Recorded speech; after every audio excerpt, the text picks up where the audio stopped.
welcome to the second part of our ASMR reading. The last reading I did, my throat started getting very dry because I was talking so much, and I had gotten through a good portion of the or the first part. So I'm going to see how far I can get with the second part. It might be split up into 2 or 3. I knew that this was going to be a longer short story because the other ones that we did was not bad. It was like 2.5 pages, but then this is pretty big. So um, we are right here on page 16, right where Mr. Doss was explaining that Dallas used to be a TV show, and I'm just going to start right off right then. They were all like siblings, Mr. Capassi thought, as they passed a row of date trees. Mr. and Mrs. Dass behaved like an older brother and sister, not parents. It seemed that they were in charge of the children only for the day. It was hard to believe that they were regularly responsible for anything other than themselves. Mr. Dass tapped on his lens cap and his tour bag, dragging his thumbnail occasionally across the pages so they made a scraping sound. Mrs. Earl were actually past that. "Isn't this an air-conditioned car?" she asked, still blowing on her hand. The window on Tina's side was broken and could not be rolled down. "Quit complaining," Mrs. Dass said. "It's not so hot." "It isn't so hot." "I told you to get a car with air conditioning," Mrs. Dass continued. "Why would you do this, Raj? Just to save a few stupid rupees? What are you saving us, 50 cents? Their accents sounded like the ones Mr. Kapabi heard on American television programs, though not like the ones on Dallas. "Doesn't it get tiresome, Mr. Capassi, showing people the same thing every day?" Mr. Dass asked, rolling down his window all the way.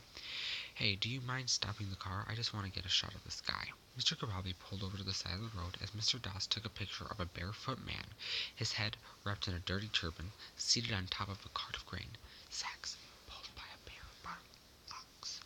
Both the man and the bullocks were emaciated. In the back seat, Mrs. Dass gazed out another window at the sky, where nearly transparent clouds passed quickly in front of one another. "I look forward to it, actually," Mr. Capazzi said as they continued on their way. "The Sun Temple is one of my favorite places. In that way, it is a reward for me. I give tours on Fridays and Saturdays only. I have another job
his age, had an affinity for bell-bottom trousers and made humorless jokes about the Congress Party. Together, they worked in a stale little infirmary where Mr. Capassi's smartly tailored clothes clung to him in the heat, in spite of the blackened blades of a ceiling fan churning over their heads. The job was a sign of his failings. In his youth, he'd been a devoted scholar of foreign languages, the owner of an impressive collection of dictionaries. He had dreamed of becoming an interpreter for diplomats and dignitaries, resolving conflicts between peoples and nations, settling disputes of which he alone could understand both sides. He was a self-educated man. In a series of notebooks in the evening before his parents settled his marriage, he had listed the common etymologies of words, and at one point in his life, he was confident that he conversed, if given the opportunity, in English, French, Russian, Portuguese, and Italian, not to mention Hindi, Bengali, Orisi, and I'm gonna butcher that, so I'm gonna go past it. Not only a handful of European phrases remained in his memory, scattered words for things like saucers and chairs.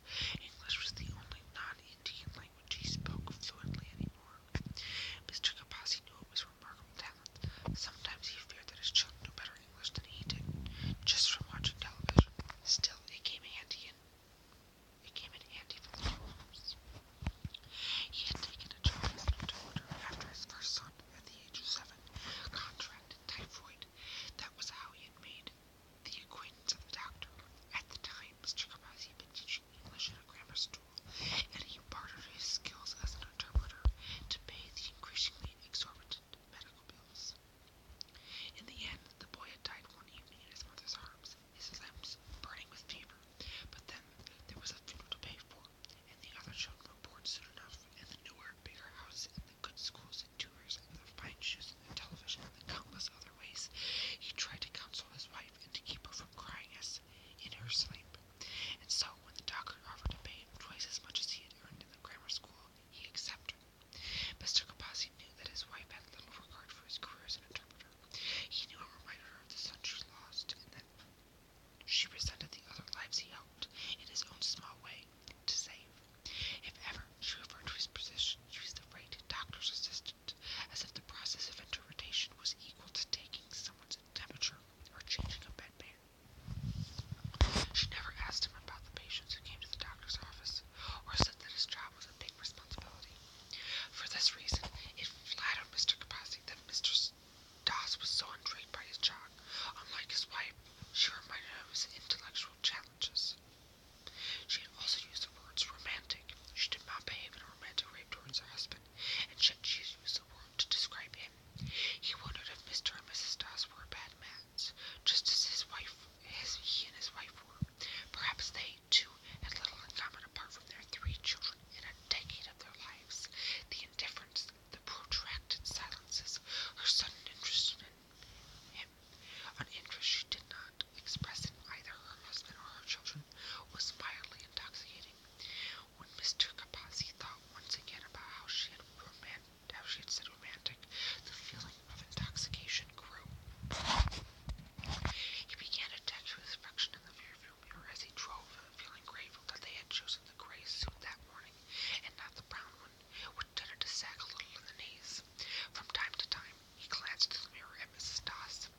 In addition to glancing at her face, he glanced at the strawberry between her breast.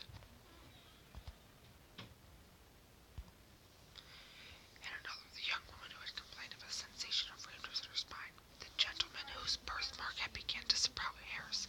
Mrs. Doss listened attentively, stroking her hair with a small plastic brush that resembled